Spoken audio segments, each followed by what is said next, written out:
नमस्कार. आज माझ्या लाईफमध्ये अशी एक गोष्ट झाली ना, ते तुम्ही ऐकून असे आश्चर्यचकित दंग होऊन जाचाल. सगळ्यांना आधी मी छत्रपती शिवाजी महाराजांच्या जयंतीनिमित्त सगळ्यांना शुभेच्छा देतो आणि आपल्या व्हिडिओला मी स्टार्ट करतो. आता वाजले 11:30 रातच्या आणि तेव्हा मी व्हिडिओ शूट करतो आहे. कारण माझं दिवसभर आज काम होतं, बऱ्याच गोष्टी केल्यामुळं मला व्हिडिओ शूट करायला टाईम नाही भेटला. तरी पण मी आता टाईम काढून व्हिडिओ शूट करतो आहे. मी आहे का नाही आधी माणसांच्या खुशीत खुशी हुडकायचो मी, म्हणजे पुढच्या माणसाला खुश करायचा प्रयत्न करायचो, पण नाही होऊ शकत. तुम्ही किती प्रयत्न केला ना, नाही करू शकत.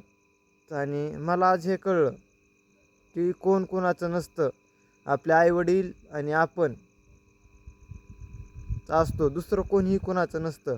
तुम्हाला म्हणते मी आहे, तू कर, सगळ्या गोष्टी कर, पण काही टायमिंगला कोणी येत नसतं. ज्या वेळेस तुमच्या खिशात पैसा आहे ना, तोपर्यंत तुमच्यासोबत सगळी महाग आहेत.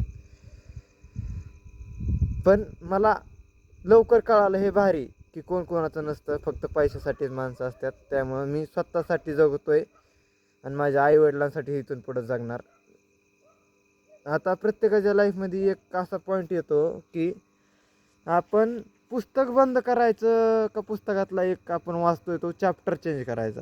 आपण छत्रपती शिवाजी महाराजांचे मावळे आहेत ना, त्यामुळे मी पुस्तक बंद नाही करणार. आपण चॅप्टर चेंज करणार आणि आपली लाईफ भन्नाट ठेवणार. फक्त आता लाईफमध्ये कुणाला एंट्री नाही माझ्या, आणि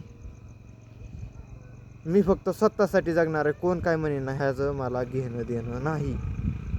मला काही वाटणार नाही त्याचं, कोण मला काय म्हणतं आहे काय नाही. मी खुश आहे आता. I am happy.